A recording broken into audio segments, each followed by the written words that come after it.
The rain fell sideways that night, slashing against the glass walls of Kingston Hale's penthouse like it was trying to break into his life the same way memories always did. Uninvited, unwanted, unstoppable. He sat alone at the massive steel desk, city lights burning beneath him, his jaw tight, his eyes hollow. To the world, he was the youngest billionaire CEO on the East Coast. Brilliant, disciplined, untouchable. But in the silence, he was just a man running from ghosts. A man whose heart had calcified around one belief. Black women ruin everything. A belief carved from a betrayal he never spoke about. One that left scars he pretended weren't there. And as he stared out at the storm, he didn't know that fate, or maybe grace, was about to place the one woman who could shatter that belief right in front of him. A woman who would force him to confront the truth. He never hated black women. He hated what he felt. He hated what he feared. He hated how vulnerable they made him. But her? She would be the exception, the collision, the beginning of everything he never knew he needed. The night the storm hit was the same night Amara Bennett's life detonated. She stood under the small awning of Bexley Hospital, clutching a folder of job rejection letters. She had dreams, big ones, but the world didn't make room easily for girls like her. Still, she carried light inside her, a softness that refused to die. The rain soaked her clothes, the cold bit into her skin, but she stayed searching the job listing board illuminated under the building's security light. She was determined, even desperate, but never broken. That's when the black Rolls-Royce Phantom pulled up. Headlights cut through the storm like knives. The car door opened with the quiet authority of wealth, the kind Amara had only seen in magazines. And out stepped Kingston Hale. His presence moved the air, tall, impeccably dressed, and cold as the rain itself. He wasn't meant to notice her. Men like him didn't notice women like her. But he did, because fate wanted it that way. His gaze landed on her for one brief, electric second, sharp, curious, irritated, and something else he couldn't name. A flicker, a spark, a beginning. Her eyes met his with a mix of defiance and quiet fear. He looked away first. He hated that. He hated her for making him feel anything at all. The storm worsened, pounding the pavement as Kingston strode toward the hospital entrance, irritation curling through his chest. He hated being forced out of his routine, hated the weather, hated the charity meeting he'd been summoned to, and hated the fact that he could still feel the eyes of the woman under the awning. Her presence lingered behind him like warmth against cold marble. He didn't understand why. Inside the hospital, fluorescent lights hummed overhead, far too bright for a man who walked through life in dim offices and darker decisions. He was halfway to the boardroom when thunder rattled the windows, followed by a sharp gasp behind him. He turned. The woman from outside, soaking wet, shivering, clutching her bag like a lifeline, had slipped on the slick floor. Papers scattered across the hallway. People stepped around her. No one stopped. Something tightened in Kingston's chest. He told himself to keep walking, but his feet betrayed him. He knelt, expensive suit and all, gathering the papers before he could stop himself. And when her trembling hand brushed his, everything stopped. The lights, the storm, the noise, all of it blurred. Her skin was warm despite the cold. His was cold despite the heat between them. Their eyes locked again, but this time neither looked away. "Thank you," she whispered, voice soft but steady. Something flickered across Kingston's face, too fast to name. He handed her the papers without speaking, his jaw clenched as if fighting himself. "Are you all right?" He finally asked, the question sounding like it had been dragged out of him. "Yes," she said, even though she clearly wasn't. A beat passed. Long loaded. Electric. Then, "Mr. Hale, your meeting has already started," a hospital administrator called out. Kingston stood abruptly, face shutting down, emotions retreating behind steel walls. "Try to be more careful next time," he said coldly. The words cut deeper than he intended. The look in her eyes, hurt layered beneath dignity, made him feel something dangerously close to guilt. He hated that too. As he turned to leave, she whispered under her breath, not knowing he could hear, "I'm always careful, just never lucky." He froze, because somehow he understood that, more than he wanted to admit. Kingston Hale spent the rest of that night pretending he hadn't felt anything. In the boardroom, the hospital directors discussed budgets and proposals, but his mind kept drifting to trembling fingers, rain-soaked eyelashes, and a whisper that shouldn't have mattered. "I'm always careful, just never lucky." Those words clung to him like smoke. He sat rigid, fists clenched, jaw tight, forcing himself back into the persona he'd mastered, controlled, distant, untouchable. Feeling nothing was his greatest skill. Feeling hurt was a liability. He told himself it was nothing, just a moment, an inconvenience, a mistake of proximity. But deep down in the place he never admitted existed, he knew better. Because the truth was simple and terrifying. She reminded him of someone he had vowed never to remember. Across town, Amara sat on the edge of her small bed, a cup of cheap tea warming her frozen hands. Her clothes were still damp, her bones still shivering, her pride bruised. She replayed the moment over and over: the fall, the silence, the way the billionaire had knelt beside her despite himself. She didn't know his name, but she recognized his type. Cold, rich, detached. Men like that didn't see women like her unless they wanted something. She told herself to forget him. He wasn't her problem. Unemployment was. Rent was. Life was. And yet, the brief kindness he showed, the unexpected softness flickering behind his eyes, kept intruding on her thoughts. She hated that her heart reacted before her mind could stop it. The next morning, Kingston entered Hale Industries with the same signature stride: confident, sharp, exact. But his assistant, Nora, noticed immediately. "You're distracted," she said. "No," he snapped. The lie was obvious. He dropped into his chair, forcing himself into work. Contracts, mergers, acquisitions. Numbers never betrayed him the way people did. But every time he blinked, he saw her.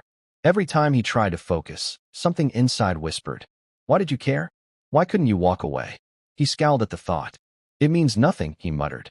Yet deep down, the resistance was already cracking. Meanwhile, at the community center, Amara helped the elderly with paperwork, trying to ground herself in routine. But her mind drifted too. Why did the richest man she'd ever seen look at her like he was searching for something? Why did the coldness in his voice feel like armor instead of cruelty? Why did his presence linger like a shadow? It irritated her. She had no time for mysterious billionaires with emotional walls taller than skyscrapers. She needed a job, not a distraction. But fate didn't care about what either of them wanted. Fate cared about the collision being inevitable. And that collision was coming. Because Kingston Hale, in a rare moment of internal conflict, told Nora, "Find out the name of the woman who slipped at the hospital last night." Nora froze. "May I ask why?" "You may not." He regretted the command instantly. But resistance was already losing. And the universe, as if amused, was already arranging their next unavoidable meeting. 2 days later, the universe made its move. Kingston Hale didn't believe in fate, destiny, divine timing, or any of the poetic nonsense people use to justify chaos. He believed in logic, strategy, control. But all of that shattered the moment he walked into the charity orientation arranged by his board, the one he had tried, and failed, to cancel, and saw her sitting at the front desk. Amara, the woman from the storm. She was wearing a borrowed blazer, her curls tied in a loose bun, a nervous smile warming her face as she checked in volunteers. She didn't recognize him at first, not in the soft indoor lighting, not without rain dripping from her lashes. But the moment she handed him a badge and their fingers brushed again, she froze. He did too. "You," she whispered. Kingston swallowed, fighting the sudden dryness in his throat. "You're working here?" "Yes," she said, standing a little straighter. "I got the administrative assistant position yesterday. Temporary. But it's something." Something in her tone, pride fighting anxiety, tugged at him. He hated that. "Well," he said stiffly, "let's try not to slip this time." Her eyes flashed a spark of fire he hadn't seen before. "I'll try to stay upright for your sake, Mr. Hale." The sarcasm was soft, but sharp enough to cut through his defenses. Nora, watching from behind, whispered to another staff member, "Oh, this is going to be interesting." During the meeting, the charity director, Ms. Pennington, cleared her throat.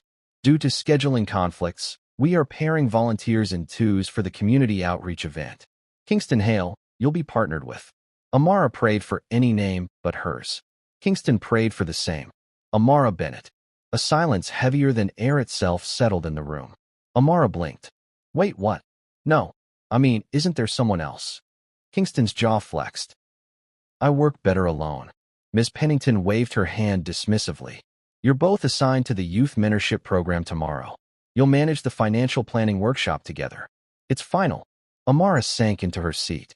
Kingston stared straight ahead, expression cracking with invisible frustration. The universe smiled. As they organized supplies in the storage room, the forced proximity did something dangerous. It made silence intimate. Do you always glare like that? Amara asked, stacking binders. I'm not glaring, he said flatly. You're absolutely glaring. Your assumption is incorrect. No, she said, stepping closer, boldness flickering beneath her calm. Your face is incorrect. Kingston turned to her slowly, disbelief softening into something like amusement. You're brave, he murmured. No, just tired, she replied. And you're not as scary as you think. The air thickened between them. He shouldn't have looked at her like that, like she was peeling him open without trying. She shouldn't have felt seen. They both stepped back at the same time, breath unsteady. Forced proximity was doing its job. A power surge hit the building. Darkness swallowed the room. Amara gasped a small, instinctive sound. Kingston moved toward her immediately. It's all right, he said, voice lower, gentler. Stay still. I'm fine, she whispered, but her trembling hands betrayed her. And for the first time in years, he offered comfort. He placed a hand lightly on her arm, guiding her close so she wouldn't stumble in the dark. The warmth of the touch was wrong. Wrong because it felt right. Wrong because it made something inside him soften against his will. Her breathing steadied. Thank you, she murmured. Kingston stared into the shadows where her silhouette waited, and for a single dangerous heartbeat. He didn't hate anything. Not her. Not the moment. Not the vulnerability creeping into his chest. He hated how good it felt. The power came back on 5 minutes later, but the silence between them didn't. By the time they finished organizing boxes, they were both too aware of each other, of the closeness, of the strange pull neither wanted to acknowledge. That made Amara nervous. That made Kingston furious. When they stepped out of the storage room, Ms. Pennington waved them over. Good news, she smiled. Tomorrow's mentorship program has been moved to the Bloomfield Community Center instead of the downtown hub. It'll be a smaller group, more direct interaction. Amara nodded politely. Kingston did not. Direct interaction meant vulnerability. And people. And questions. Things he avoided like landmines. But he agreed if only because refusing would mean explaining why. And King Hale didn't explain himself to anyone. Kids ran across the multipurpose room, laughing, teasing, chasing each other between plastic tables. The smell of markers, warm pastries, and floor polish filled the air. Amara loved it instantly. Kingston hated it immediately. She greeted the kids with soft warmth. He stood stiffly near the door like a misplaced statue. Relax, she whispered as she passed him. I am relaxed. You're physically rigid. I'm standing like a refrigerator. He shot her an incredulous look. A refrigerator? Yes. Cold. Emotionless. Box-shaped. For the first time in years, Kingston almost laughed. Almost. During the budgeting activity, a small boy named Caleb sat alone, clutching a notebook. Amara noticed. Hey, she said gently, want to join the group? He shook his head. Kingston observed from a distance, cold at first, then curious. He recognized the look in the boy's eyes. Isolation. Fear. Self-protection. The same look Kingston had worn at that age. Without thinking, he walked over. Show me, Kingston said quietly, kneeling beside him. Caleb hesitated, then opened the notebook. Inside were drawings, detailed, brilliant sketches of buildings, skylines, entire cities. Kingston stared, stunned. You have talent, he said, voice softer than he meant. Caleb's eyes widened. Really? Yes, Kingston said with a conviction that surprised even him. Better than I was at your age. Amara watched from the side, something melting in her chest. She had never seen him gentle before. Never imagined he had gentleness at all. And in that moment, watching him teach a lonely boy how to structure a building sketch, she understood something. This man wasn't cruel. He was wounded. And wounds don't always bleed. Some freeze. Near lunchtime, a group of women arrived, donors and board members coming for a photo session. One of them, a sharply dressed woman named Sabrina, approached Kingston. King, darling, you're actually here? She laughed, brushing a hand across his arm. Amara tensed immediately. Kingston froze. He hated being touched, unexpectedly hated it with a force that came from somewhere dark. Sabrina didn't notice. I told the girls you'd never set foot in this neighborhood. But here you are. And who is she? She glanced at Amara like she was nothing. Kingston inhaled sharply. Amara stepped forward, chin high. My name is Amara Bennett. I work here. Sabrina gave a tight smile. One of the community hires. The condescension hit like a slap. Amara's throat burned, but she didn't react. Kingston did. His tone sharpened. She's my partner here today. Sabrina blinked. Your partner? Yes, he said loudly enough for everyone to hear. And she's more competent than half the people on your committee. The room froze. Amara's eyes widened. Sabrina's smile dissolved. And something heavy, painful, unspoken stirred between them. Something tied to the past. Something that had nothing to do with Amara and everything to do with the reason Kingston flinched at Sabrina's touch. And why he carried a deep hatred he never admitted. During cleanup, Amara confronted him gently. Are you okay? I'm fine. You didn't look fine. Amara, I said I'm. She touched his hand. He stopped breathing. For a moment, his guard slipped, just enough for her to see through the cracks. My father married a woman who despised me, Kingston said quietly. Each word dragged from a place he never visited. She used her charm for the world, and her cruelty for me. Amara softened. And she was black? He nodded once. A sad, broken kind of nod. Amara exhaled slowly. So you didn't hate black women. You hated what she did to you. Kingston closed his eyes. And the part of me that let her.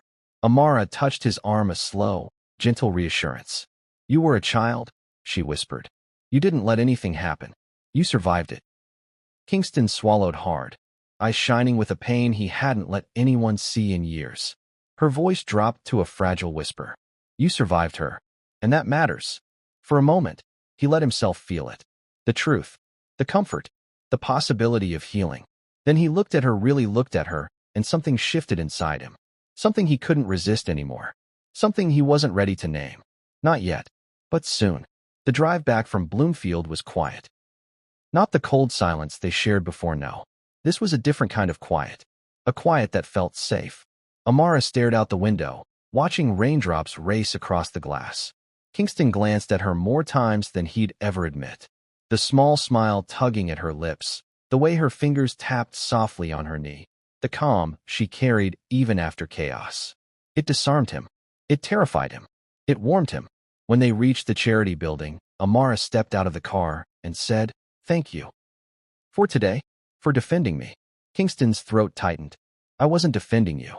I was correcting disrespect. She raised an eyebrow. That's what defending is. He looked away, but she saw the truth anyway. He cared. More than he wanted to. They stayed back to sort donations. Quiet music played from the old radio in the corner, soft, warm, nostalgic. Amara folded blankets. Kingston sorted canned goods with the intensity of a man performing brain surgery. You know, she said teasingly, you don't have to stack them like they're stock market algorithms. I stack efficiently, he muttered. You stack rigidly. It's called order. It's called stress. Amara. She laughed, light and musical, and something deep inside him unclenched. As they worked, Amara suddenly paused, her hand pressing to her lower back. Kingston noticed immediately. Are you hurt? No, just tired. Haven't eaten all day. He froze. He knew hunger. He knew survival. He knew what it meant when pride covered need. Without a word, he walked to the snack table, opened a granola bar, and handed it to her. She blinked. You're giving me food? You need it. You brought this from your own pocket. Yes, he said, folding his arms. Unless you think granola bars grow on trees. Amara laughed again, a warm, overflowing sound he wanted to bottle and keep. Then she grew quiet and looked up at him. Why are you being kind to me? Kingston inhaled slowly. I don't know, he whispered honestly. Try, she urged. He met her eyes, really met them, and said, Because you don't treat me like a billionaire, or a monster, or a headline. A pause. You treat me like a man. The words stunned her. Stunned him too. Her voice softened. Is that what you want? To be seen like a man? He swallowed. Yes. And not just a wounded one. He froze again. Her read on him was too accurate. Too intimate. Amara, he murmured, voice low. You see too much. Only what you hide. The air changed. He stepped closer without realizing it. She didn't step back. The music shifted to a slow, soulful melody, the kind that made the edges of the world soften. Amara hesitated, then whispered, "Do you dance?" "No." "That means yes." "Amara." She reached for his hand. A soft, slow touch. A test. An invitation. He could have pulled away. He didn't. Their fingers intertwined, warm against warm. She guided his hand to her waist, resting her other hand lightly on his chest. Kingston's heart thudded under her palm, sharp, real, unguarded. They swayed. Awkward at first, then steadier, closer. His breath brushed her temple. Her body relaxed into his. Their silence said more than words ever could. For the first time in a very long time, Kingston Hale felt peace. Not control, not distance, not fear, just peace. And in that fragile moment, Amara whispered, "You're not your pain, Kingston." He closed his eyes. "And you," he murmured, "are not my enemy." When they pulled back, they didn't move far. Just enough to breathe the same air. Just enough to feel something dangerous forming. Something they couldn't take back. Something that was becoming inevitable. For the next 2 days, Mia barely slept. Not because of fear. Not because of the lies thrown at her.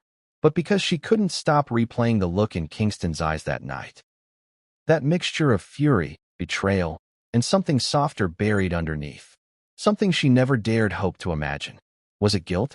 Was it longing? Or was it the fear of losing someone he never expected to care about?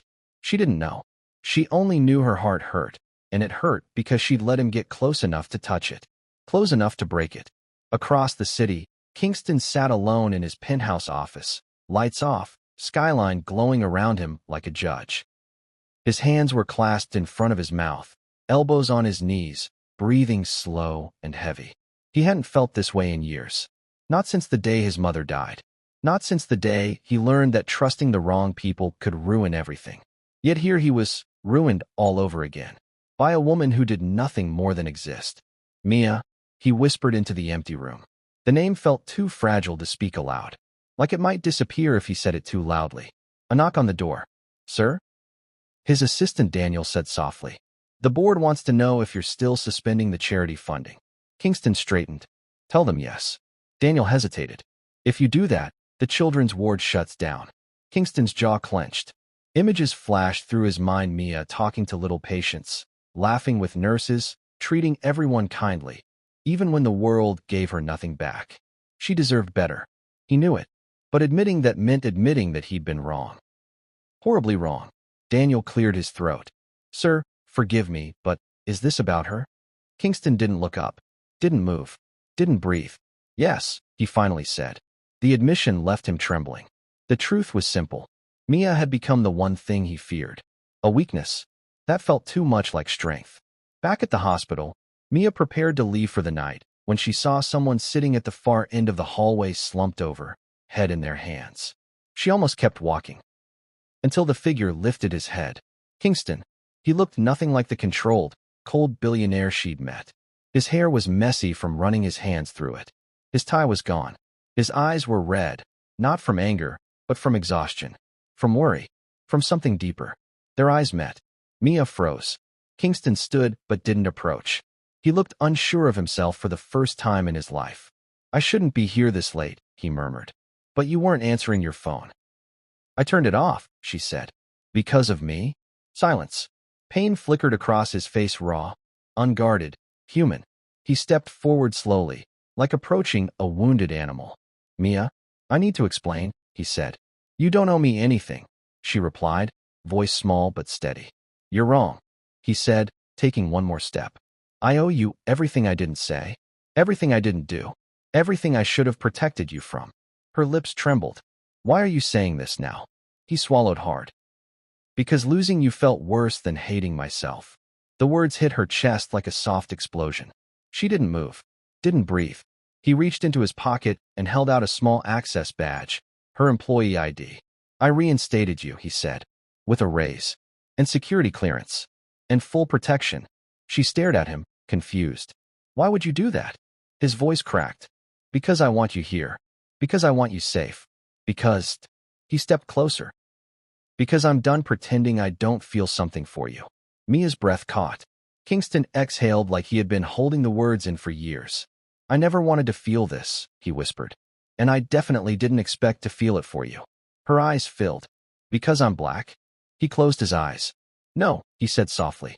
Because I'm broken, and you're the only person who sees it. A single tear escaped her cheek. He reached up then paused, giving her a choice. She let him touch her. His thumb brushed her cheek, gentle as breath. Mia, he whispered, voice low, rough, sincere. I'm falling for you. The hallway went silent. The world went still. And for the first time, she didn't look away. The next morning should have felt different. Lighter, softer, hopeful. But for Kingston Hale and Mia Thompson, dawn arrived with teeth. The trouble began before sunrise, when Kingston's phone exploded with calls, alarms, and frantic messages. He ignored most of them, until Daniel burst into his office without knocking. Sir, Daniel's voice shook. You need to see this. He handed Kingston a tablet. A headline blazed across the screen. Billionaire Kingston Hale, secretly dating a black nurse, board demands answers. Photos followed. Photos of him and Mia in the hallway. Photos of him touching her cheek. Photos that were never meant for the world. But worst of all, the article was written as if she were nothing but an accessory. A scandal. A shameful secret. His stomach dropped. Who leaked this? Kingston growled, voice low and dangerous. Daniel swallowed. Someone inside the hospital. Maybe more than one. And, sir, the board says this relationship is a liability to the company's image. Kingston's jaw clenched. Hard. What image? He snapped. The one built on lies? On pretending I'm something I'm not. Daniel stepped closer. Sir, they want Mia terminated. Immediately. Silence. A cold, vicious silence. The kind that comes before a storm. Over my dead body, Kingston said. Mia didn't know any of this yet. She arrived at work feeling something she hadn't felt in weeks, a flicker of hope. But the moment she stepped inside, eyes followed her. Whispers floated behind her back. Phones rose subtly to take photos. A nurse she'd worked with for years refused to meet her gaze. By the time she reached her locker, 3 words were waiting for her written in black marker on the metal door. Her breath hitched. Her heart cracked. She pressed a hand over her mouth to keep from sobbing. Not again. Not like middle school. Not like college. Not like every time someone judged her for existing. Her phone vibrated. A message from an unknown number. You think you belong with him? You're nothing. You never will be. Air left her lungs. She backed into the wall and slid to the floor. Her hands shook violently, her chest tightening until she could barely breathe. Then, Mia, she looked up. Kingston stood there, breathless, tie loosened like he'd run through the hospital. His eyes scanned her face, then the locker door, then the message. Something inside him snapped. He grabbed the locker and slammed it shut, so hard it echoed down the hallway. Who did this? He barked. She wiped her eyes. Please don't make it worse. It's already worse, he said, voice trembling with barely contained fury. Someone leaked our private moment. The board is attacking you. They want you fired. She flinched. He immediately softened. I won't let them touch you, he whispered. I'll shut the whole company down before I let them hurt you. But Mia shook her head weakly. That's the problem, Kingston.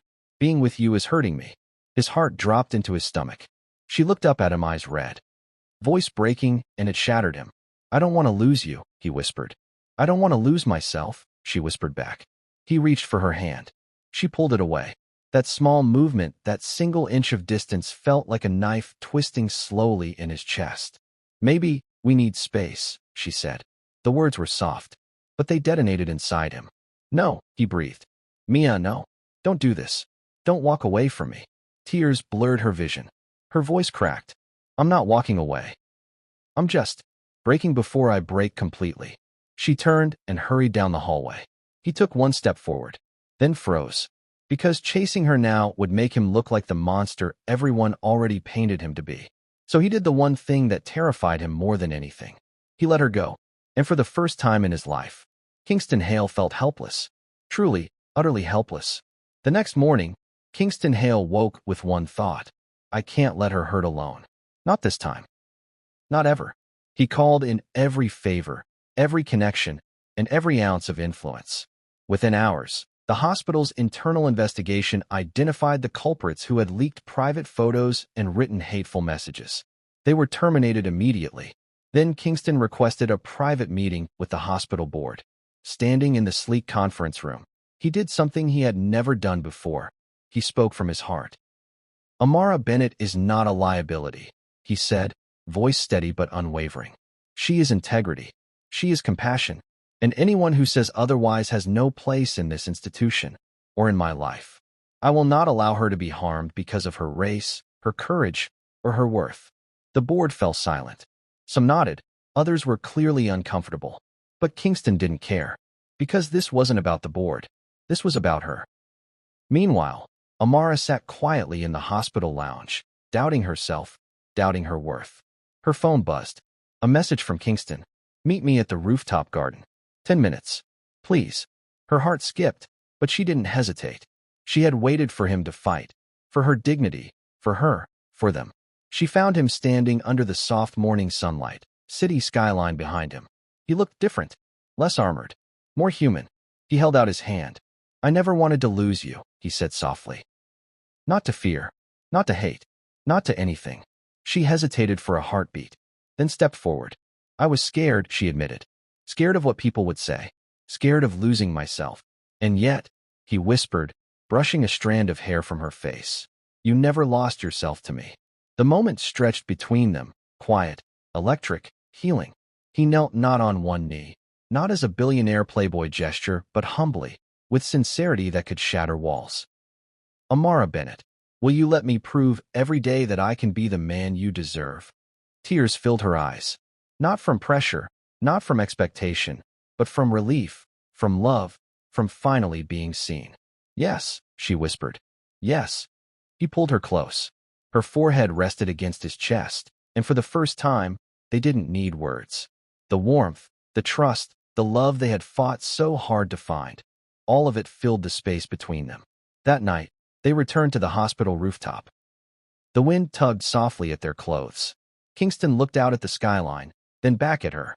You know, he said with a small laugh, I thought I hated everything about my past. But it turns out, it brought me to you. She smiled. So all that pain was worth it. Yes, he said firmly.